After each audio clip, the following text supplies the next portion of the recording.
ಕರ್ನಾಟಕ ಸರ್ಕಾರ ಮಾನ್ಯ ಮುಖ್ಯಮಂತ್ರಿಗಳು ಮಾನ್ಯ ಶಿಕ್ಷಣ ಸಚಿವರು ತಗೊಂಡಂಥ ತೀರ್ಮಾನ ಕರ್ನಾಟಕದ ಮಕ್ಕಳ ಭವಿಷ್ಯ ಮತ್ತು ಬದುಕು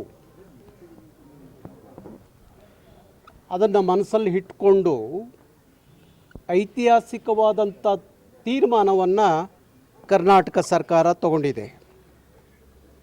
ಕನ್ನಡ ಮಕ್ಕಳ ಶಾಪ ವಿಮೋಚನೆ ಆಗಿದೆ ಅಂತ ಹೇಳಿ ನಾನು ಹೇಳಲಿಕ್ಕೆ ಇಷ್ಟಪಡ್ತೇನೆ. ಹಿಂದಿಯ ಹೇರಿಕೆ, ಹಿಂದಿಯ ದಬ್ಬಾಳಿಕೆ ಎಷ್ಟರ ಮಟ್ಟಿಗೆ ಕನ್ನಡದ ಮಕ್ಕಳ ಭವಿಷ್ಯವನ್ನು ಹಾಳು ಮಾಡ್ತಿತ್ತು ಅಂದರೆ 2024ರಲ್ಲಿ ಒಂದು ಹಿಂದಿ ಸಬ್ಜೆಕ್ಟಿಂದ ಭಾಷೆಯಿಂದ ಸುಮಾರು 90,000 ಮಕ್ಕಳು SLCಯಲ್ಲಿ ಫೇಲಾದಂಥದ್ದು. 2025ರಲ್ಲಿ 1,40,000 ಮಕ್ಕಳು ಒಂದು ಹಿಂದಿ ಭಾಷೆಯ ಸಬ್ಜೆಕ್ಟಿಂದ ಫೇಲಾದಂಥದ್ದು. ಪ್ರತಿ ವರ್ಷ ಲಕ್ಷಾಂತರ ಮಕ್ಕಳ ಭವಿಷ್ಯ ಹಾಳು ಮಾಡ್ತಿದ್ದಂಥ ಹಿಂದಿ ಭಾಷೆಯ ಒಂದು ಸಬ್ಜೆಕ್ಟು ಒಂದು ವರ್ಷ ನಮ್ಮ ಮಕ್ಕಳ ಭವಿಷ್ಯ ಹಿಂದೆ ಹೋಗ್ತಿದ್ದಂಥ ಕಾಲ. ಬಹುಶಃ ನಿನ್ನೆ ತಗೊಂಡಂಥ ಕರ್ನಾಟಕ ಸರ್ಕಾರ ತಗೊಂಡಂಥ ತೀರ್ಮಾನ ಕನ್ನಡ ಮಕ್ಕಳ ಇಲ್ಲಿವರೆಗೂ ಏನು ಶಾಪಗ್ರಸ್ತರಾಗಿದ್ದಂಥ ಮಕ್ಕಳ ವಿಮೋಚನೆ ಆಗಿದೆ ಅಂತ ಹೇಳಿ ನಾನು ಹೇಳಲಿಕ್ಕೆ ಇಷ್ಟಪಡ್ತೀನಿ. ಅದಕ್ಕಾಗಿ ಕರ್ನಾಟಕ ಸರ್ಕಾರವನ್ನು, ಮಾನ್ಯ ಮುಖ್ಯಮಂತ್ರಿಗಳನ್ನು, ಮಾನ್ಯ ಶಿಕ್ಷಣ ಸಚಿವರಾಗಿರುವಂಥ ಮಧು ಬಂಗಾರಪ್ಪನವ್ರನ್ನ ಕರ್ನಾಟಕದ ಕನ್ನಡಿಗರ, ಕನ್ನಡದ ಮಕ್ಕಳ ಪರವಾಗಿ ನಾನು ವಿಶೇಷವಾಗಿ ಅಭಿನಂದಿಸ್ತೇನೆ. ಇಂಥ ತೀರ್ಮಾನ ಆಗಬೇಕು. ಯಾಕೆಂದರೆ ಕರ್ನಾಟಕ ರಕ್ಷಣಾ ವೇದಿಕೆ ಸುಮಾರು 27 ವರ್ಷಗಳಿಂದ ದ್ವಿಭಾಷಾ ಸೂತ್ರ ಜಾರಿಗೆ ಬರಬೇಕು ಕರ್ನಾಟಕದಲ್ಲಿ ಅನ್ನುವ ತೀರ್ಮಾನಕ್ಕೆ ನಾವು ಬಂದಂಥದ್ದು. ನಿರಂತರವಾಗಿ ಆ ಚಳವಳಿಯನ್ನು ಮಾಡಿಕೊಂಡು ಬಂದಂಥದ್ದು. ಈಗ ನಿನ್ನೆ ನಾನು ಸನ್ಮಾನ್ಯ BJPಯ ರಾಜ್ಯಾಧ್ಯಕ್ಷರಾಗಿರುವಂಥ ವಿಜೇಂದ್ರ ಅವರ ಹೇಳಿಕೆಯನ್ನು ಗಮನಿಸಿದೆ. ಅವರು ಹಿಂದಿ ಕಲಿಕೆಯನ್ನು ಕೈಬಿಟ್ಟ ಕಾರಣಕ್ಕೆ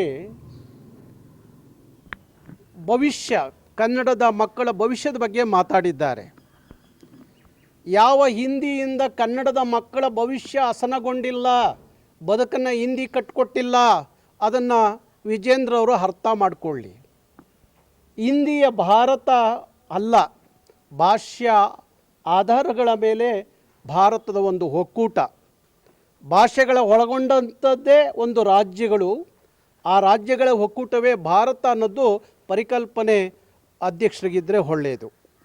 ಮತ್ತು ಇವತ್ತು ಪಕ್ಕದ ಮಹಾರಾಷ್ಟ್ರವನ್ನು, ಅವ್ರದ್ದೇ ಸರ್ಕಾರ ಇದೆಯಲ್ಲ, ಮಹಾರಾಷ್ಟ್ರದಲ್ಲಿ BJP ಅವ್ರದ್ದೇ ಸರ್ಕಾರ ಇದೆ.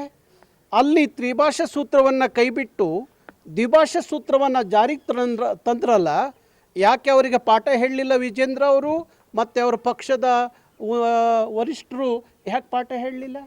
ಕರ್ನಾಟಕದ ಮಕ್ಕಳ ಮೇಲೆ ಇಂಥ ಭವಿಷ್ಯದ ಬದುಕಿನ ಮೇಲೆ ಬರೆ ಹಾಕುವಂಥ ಹಿಂದಿಯನ್ನು ನೀವು ಸಮರ್ಥನೆ ಮಾಡಿಕೊಳ್ಳೋದು ಯಾಕೆ ಅನ್ನೋದು ನನ್ನ ಪ್ರಶ್ನೆ. ಬಹುಶಃ ನನಗೆ ಅನಿಸುತ್ತೆ ಇದು ವಿಜೇಂದ್ರ ಅವರ ಅಜೆಂಡಾ ಅಲ್ಲ, ಅವರ ಪಕ್ಷದ ಅಜೆಂಡಾ ಅಂತ ಅನಿಸುತ್ತೆ.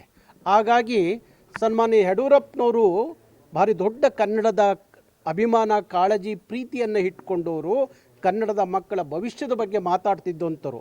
ಅಂಥವರ ಪುತ್ರ ವಿಜೇಂದ್ರ ಅವ್ರಿಗೂ ಅದೇ ಕಾಳಜಿ, ಕಳಕಳಿ ಇರಬೇಕು ಹೊರತು ನೀವು ನಿಮ್ಮ ಪಕ್ಷದ ಅಜೆಂಡಕ್ಕಾಗಿ ಕನ್ನಡದ ಮಕ್ಕಳ ಭವಿಷ್ಯವನ್ನು ಬಲಿ ಕೊಡಬೇಡಿ ಅಂತೇಳಿ ನಾನು ಹೇಳಲಿಕ್ಕೆ ಇಷ್ಟಪಡ್ತೀನಿ.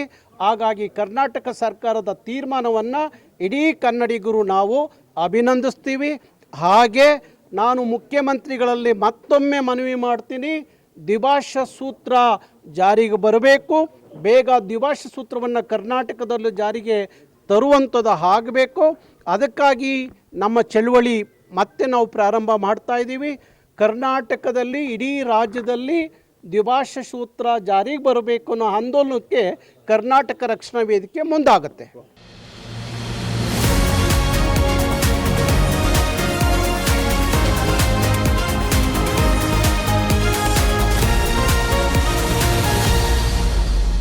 First wave news.